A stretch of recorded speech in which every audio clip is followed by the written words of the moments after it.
ایک دفعہ جب حضرت ابراہیم علیہ السلام اور ان کی بیوی حضرت سارہ رضی اللہ تعالی عنہا ہجرت کر کے ملک شام کی طرف جا رہے تھے کہ ان کا گزر ایک بڑے جابر اور ظالم حکمران کے شہر سے ہوا۔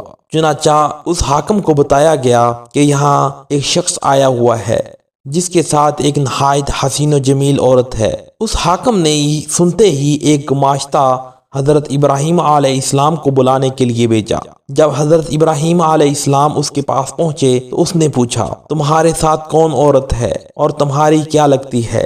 حضرت ابراہیم علیہ السلام نے جواب دیا کہ یہ میری بہن ہے۔ پھر انہوں نے سارہ رضی اللہ تعالی عنہا کے پاس واپس آ کر کہا کہ اگر اس ظالم کو معلوم ہو گیا کہ تم میری بیوی ہو تو تمہیں زبردستی مجھ سے چھین لے گا، پس اگر وہ تمہارے اور میرے تعلق کے بارے میں پوچھے تو اس کو بتا دینا کہ تم میری بہن ہو، اور اس میں کوئی شبہ بھی نہیں کہ تم دین کے رشتے میں ہماری بہن ہو۔ اس سرزمین پر میرے اور تمہارے سوا کوئی دوسرا مومن نہیں ہے۔ لہذا اس ظالم بادشاہ نے ایک گماشتہ بھیج کر حضرت سارہ رضی اللہ تعالی عنہا کو طلب کیا، اور ادھر تو حضرت سارہ رضی اللہ تعالی عنہا اس کے پاس لے جائی گئیں۔ حضرت ابراہیم علیہ السلام نماز پڑھنے کے لیے کھڑے ہو گئے۔ سارہ رضی اللہ تعالی عنہا جب اس ظالم کے پاس پہنچی تو اس نے ان پر ہاتھ ڈالنا چاہا، مگر اللہ تعالیٰ نے حضرت سارہ رضی اللہ تعالی عنہا کی مدد کی اور وہ ظالم پکڑا گیا۔ وہ زمین پر پیر مارنے لگا۔ پھر اس نے سارہ رضی اللہ تعالی عنہا سے کہا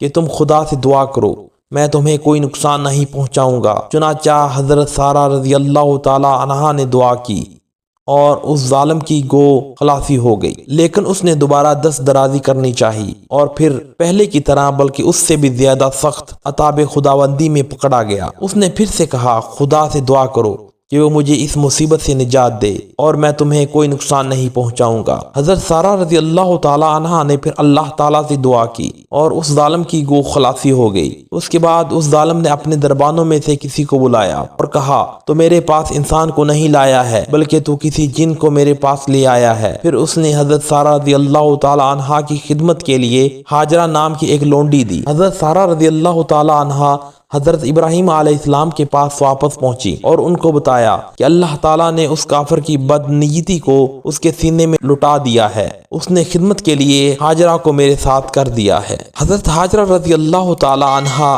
حضرت ابراہیم علیہ السلام کی دوسری بیوی تھیں۔ ان کے بطن سے حضرت اسماعیل علیہ السلام کا جنم ہوا۔